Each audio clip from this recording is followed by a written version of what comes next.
សួស្តីអ្នកទាំងអស់គ្នាខ្ញុំចំណាមកជាចំណាឬក៏អាចហៅ CA ក៏បានដើម្បីស្រួលចាំថ្ងៃនេះដែរខ្ញុំធ្វើវីដេអូឃ្លីបមួយនេះដើម្បីឆ្លើយតបទៅនឹងសំណួរដែលបងប្អូនបានអ៊ីមែលមកសួរខ្ញុំហើយក៏ដូចជាអ្វីដែលបានប៉ុស្តិ៍ជាសំណួរនៅក្នុងក្រុមចែកគ្នានិយាយ IT អំពីថាតើហេតុអ្វីបានជា blogger របស់គាត់មិនអាច sign up Google AdSense បានគឺប៊ូតុង sign up ត្រូវបាន disable អូខេដូចយើងឃើញនៅក្នុង screen នេះស្រាប់ពេលលោកអ្នកចុះឈ្មោះចង់បាន earning money ជាមួយ AdSense ហ្នឹងគឺ blogger របស់លោកអ្នកត្រូវបានបិទប៊ូតុង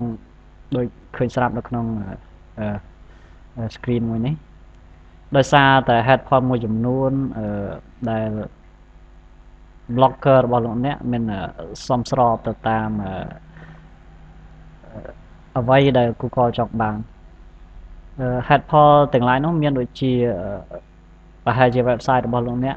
មិនគ្រប់លក្ខណៈគឺមានន័យថាអ្នកបង្កើត blog ចោលដោយនៅក្នុង blog របស់លោកអ្នកមិនទាន់មាន content ណាមួយដូចនៅក្នុងរូបនេះស្រាប់ template menu គឺអត់ទៅបានធ្វើទាំងអស់អញ្ចឹងហេតុផលមួយនោះក៏អាចជាបញ្ហាដែល Google AdSense មិនអាចឲ្យប៊ូតុងសម្រាប់ sign up ហើយបញ្ហាមួយទៀតហ្នឹង Gmail របស់លោកអ្នកត្រូវអ្នកដែលចុះឈ្មោះ Gmail ហ្នឹងត្រូវមានអាយុលើសពី18ឆ្នាំបើសិនផុតទៀតជាង18ឆ្នាំអ្នកមិនមានសិទ្ធិក្នុងការចុះឈ្មោះជាមួយ Google AdSense បានឡើយហើយបញ្ហាមួយទៀតហ្នឹងប្រហែលជា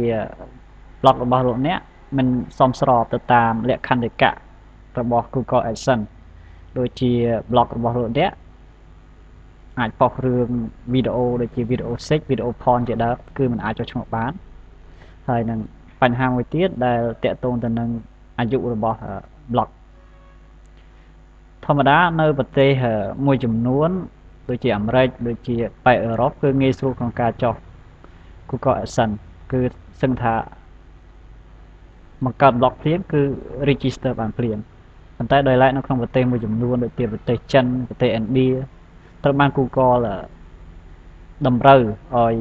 blog ហ្នឹងមានអាយុរហូតដល់ទៅ6ខែដើម្បីបានសិទ្ធិចុះឈ្មោះផងដែរកម្ពុជាប្រហែលជាមិនដល់6ខែទេអាច2ទៅ3ខែដើម្បី Google ទុកលទ្ធភាពក្នុងការពិនិត្យមើល blogger របស់លោកអ្នកមុននឹងអនុញ្ញាតឲ្យលោកអ្នកចុះឈ្មោះទៅជាសមាជិករបស់ពួកគាត់បើសិនបើលោកអ្នកមិនចង់រងចាំរហូតដល់ទៅ3 4ខែឬ6ខែដើម្បីចុះឈ្មោះ Google AdSense លោកអ្នកគ្រាន់តែទិញ domain name មួយ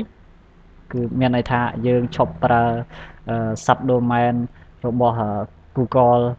របស់ blogger ទៀតគឺយើងទិញ domain មួយដោយខ្លួនឯងដូចជា www myname.com ឬក៏ .net.org ហើយក៏ develop website របស់លោកអ្នកឲ្យคล้ายទៅជា web ពិតប្រាកដមួយដែលមាន content ដែលមាន menu ហើយនឹងលក្ខណៈមួយចំនួនធំដែល Google ត្រូវការដូចជា about us និយាយអំពី website របស់លោកអ្នកថា website របស់លោកអ្នកគឺជា website ប្រភេទណាដាក់ contact ដាក់ policy លក្ខន្តិកៈក្នុងការប្រើប្រាស់ website របស់លោកអ្នកហើយនឹងmenu ដែលមាន sub menu ដើម្បីឲ្យ website របស់លោកអ្នកក្លាយជា website មួយដែលមានលក្ខណៈគ្រប់គ្រាន់បើសិនបើលោកអ្នកមានបានបំពេញនៅតម្រូវការរបស់ Google AdSense ទាំងប្រមាណចំណុចនឹងរួចហើយលោកអ្នកគ្រាន់តែចុចប៊ូតុង submit នៅនេះ submit application ដើម្បីបានចុះឈ្មោះ website របស់លោកអ្នកទៅជាសមាជិករបស់ Google AdSense Publisher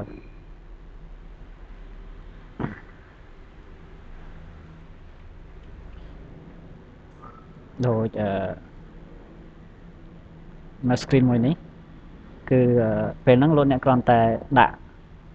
website ដែលលោកអ្នកបាន ធ្វើហើយរួចហើយហ្នឹងបង្ហោះហើយហ្នឹងដូចជា www.myname.com ដើម្បីឲ្យ Google ពិនិត្យមើលថា website របស់លោកអ្នកអាចទទួលបាននៅការអនុញ្ញាតឲ្យក្លាយទៅជាសមាជិករបស់ Google AdSense ឬអត់អញ្ចឹងគ្រាន់តែចុច key continue លោកអ្នកនឹងទទួលបាន email ពី Google AdSense ថា Google AdSense នឹង reply ក្នុងពេលឆាប់ៗពេលត្រួតពិនិត្យនៅ website របស់លោកអ្នកសូមអរគុណសម្រាប់ការស្ដាប់របស់លោកអ្នក